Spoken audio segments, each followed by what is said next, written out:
Though I love to cook, there are days when I'm so busy that all I want is a quick solution to dinner. Enter the slow cooker. It's the best time management tool any cook can have. A slow cooker allows me to prep ingredients for a recipe when it fits my schedule, then throw everything in the slow cooker, go out to work or run errands, and when I get home I don't have to start fussing with dinner. The work's already done. You can also double the time-saving power of the slow cooker by using it to cook big batches of food. Sure, you can eat the leftovers later in the week. But even better, you can easily transform those leftovers into a totally different meal the next night by adding a few fresh ingredients or different seasonings. With this slow cook once, eat twice strategy in mind, I've developed 4 slow cooker recipes that provide the basis for quick and easy second meals. Download a free top 10 crock-pot recipe cookbook. Judith Finlayson, Slow Food, Fast, January, February 2011. Watch us make slow cooker pulled pork pictured recipe. Slow cooked brisket in onion gravy. This brisket is cooked with beef broth and loads of onions that melt down into a luscious gravy. Serve the brisket and gravy over a mound of steaming mashed potatoes with a side of green beans or sliced carrots for a perfect Sunday dinner. Get the recipe slow-cooked brisket in onion gravy. Pictured recipe brisket sloppy joes. Chop the slow-cooked brisket and load up the sauce with veggies and some sweet and spicy seasonings and you get a great alternative to the traditional sloppy joe filling. These are best served open-face with a fork and knife. If you like your joes extra sloppy, add more sauce along with the meat.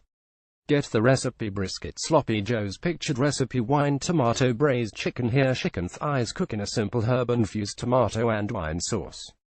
The bone-in thighs give it plenty of hearty flavor, and since you cook them without the skin, it keeps the dish healthy.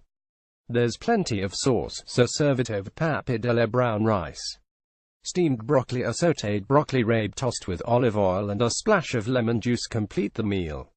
Get the recipe wine tomato braised chicken. Pictured recipe braised chicken gumbo. Leftovers make this chicken gumbo an absolute breeze. The only prep you'll need to do is to dice a bell pepper and slice some okra if you're using fresh. That's it. If you don't have leftover chicken and sauce from wine tomato braised chicken, you can use 2 cups shredded cooked chicken and 2 cups canned diced tomatoes instead of the leftover sauce. Get the recipe braised chicken gumbo. Pictured recipe pulled pork with caramelized onions. Traditional pulled pork is barbecued, which gives it a smoky flavor. But the slow cooker happens to be the absolute easiest way to cook pulled pork, and you can get a hint of smoke by adding chipotle chili. Serve the pulled pork with potato salad, collard greens and grits. Or make it into a sandwich and serve it on a bun with coleslaw. Get the recipe pulled pork with caramelized onions. Pictured recipe pulled pork torta. This fun layered tortilla and pulled pork dish is made in a pie pan, which is just the right size to fit an 8-inch flour tortilla. Serve with a dollop of guacamole, sour cream and a tossed salad. Get the recipe pulled pork torta. Pictured recipe eggplant chickpea stew. This tasty vegetarian stew, studded with plenty of eggplant and protein-rich chickpeas, is reminiscent of ratatouille.